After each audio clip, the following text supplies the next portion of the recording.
భూముల విలువలు రిజిస్ట్రేషన్ ఛార్జీలు పెంచిన ఫలితం అంతంతే. జగన్ ప్రభుత్వ విధానాలతో రివర్స్.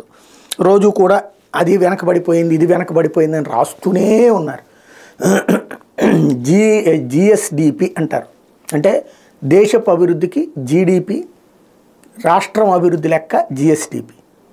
అప్పట్లో 6% జిఎస్డిపి గ్రోత్ ఉంటే ఇప్పుడు 11% ఉంది. అప్పుడు 8 లక్షల కోట్ల రూపాయల దాకా ఉంటే ఇప్పుడు 11.5-12 లక్షల కోట్ల రూపాయల దాకా ఉంది. అదే సాక్ష్యం.